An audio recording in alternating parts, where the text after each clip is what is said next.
ಪ್ರತಿ 3 ವರ್ಷಕ್ಕೆ ನಡೆಯುವ ದುರ್ಗಾಂಬಿಕಾ ದೇವಿಯ ಜಾತ್ರೆ ಸಮಾರಂಭ ಇದೇ ವರ್ಷ 26ರಂದು ನಡೆಯಲಿದೆ. ಅದಕ್ಕೆ ಇವತ್ತು ಪೂರ್ವಭಾವಿ ಸಭೆಯನ್ನ ಕರೆದಿದ್ವಿ. ಏನು ಪ್ರತಿ ಟೈಮು ಯಾವ ರೀತಿ ನಡ್ಕೊಂತ ಹೋಗಿತ್ತು, ಈ ಸತಿನೂ ಇನ್ನೂ ವಿಜೃಂಭಣೆಯಿಂದ ದುರ್ಗಮ್ಮನ ಊರ ದೇವಿಯ ಜಾತ್ರೆಯನ್ನ ಮಾಡಲೇಬೇಕು ಅಂತಂದು ಸಾಕಷ್ಟು ಜನ ಸೇರಿದ್ವಿ.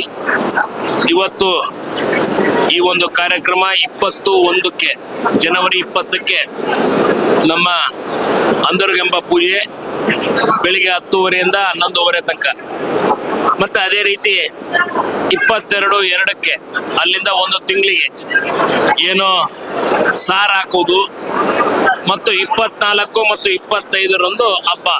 24 ರಾತ್ರಿ, ಮಂಗಳವಾರ ರಾತ್ರಿ, ಬುಧವಾರ ಬೆಳಿಗ್ಗೆ ಏನು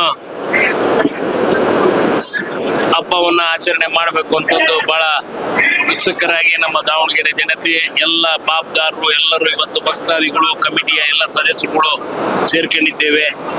ಆ ಒಂದು ತೀರ್ಮಾನವನ್ನ ತೆಗೆದುಕೊಂಡು ಒಳ್ಳೆ ಶಾಂತ ರೀತಿಯಿಂದ ಶಾಂತಿಯುತವಾಗಿ ಹಬ್ಬವನ್ನು ಆಚರಣೆ ಮಾಡೋಣ ಅಂತ ಈ ಸಮಯದಲ್ಲಿ ದುರ್ಗಮ್ಮನಲ್ಲಿ ಪ್ರಾರ್ಥನೆಯನ್ನು ಮಾಡಿಕೊಂಡು ನಾನು ಮಾತು ಮುಗಿಸ್ತೇನೆ.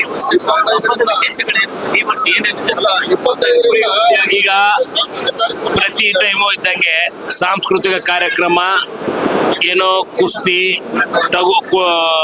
ಕುರಿ ಊಟಿ ಮತ್ತು ಕುಸ್ತಿ, ಮತ್ತು ಅದರಲ್ಲಿ ಅದ್ರ ಜೊತೆಗೆ ಸಾಕಷ್ಟು ಒಂದು ಊಟದ ವ್ಯವಸ್ಥೆ, ಭೋಜನದ ವ್ಯವಸ್ಥೆ, ಬಹಳ ಒಂದು ಉತ್ಸುಕರಾಗಿ ಎಲ್ಲ ಕಮಿಟಿಯ ಸದಸ್ಯರುಗಳು ಸೇರಿ, ಇದು ಊರಿನ ಜನ ಎಲ್ಲ ಸೇರಿ ಮಾಡೋ ಹಬ್ಬ ಇದು. ಒಂದು ಕಮಿಟಿಯವರು ಅಂತಲ್ಲ, ಎಲ್ಲ ಸಮಾಜದವರು ಸೇರಿ ಮಾಡುವಂತ ಹಬ್ಬ. ಇದನ್ನ ಬಹಳ ಒಂದು ದಾವಣಗೆರೆಯಲ್ಲಿ ಬಹಳ ಒಂದು ದೊಡ್ಡ ಹಬ್ಬ ಇದು. ಈ ವರ್ಷ ಯಾವ ತರ ಟೆಂಟ್ ಅನ್ನು ಹಾಕ್ಬೇಕಂತ ಯೋಜನೆ? ಈಗ ಸಬ್ ಕಮಿಟಿ ಮಾಡೇವಿ. ಆ ಕಮಿಟಿಯವರು ಡಿಸಿಷನ್ ತಗೊಂತಾರ, ಮಾಡಿ ಒಳ್ಳೆ ರೀತಿಯಿಂದ ಚೆನ್ನಾಗಿ ಮಾಡಬೇಕು ಅಂತಂದು ನಾವು ಈಗಲೇ ತೀರ್ಮಾನ ತೆಗೆದುಕೊಂಡಿದ್ದೀವಿ. ಆ ಸಬ್ ಕಮಿಟಿಯವರು ಎಲ್ಲರೂ ಸೇರಿ ಅವ್ರನ್ನ ಕರೆದ್ಬಿಟ್ಟು ಯಾವ ರೀತಿ ಮಾಡಬೇಕು ಅಂತ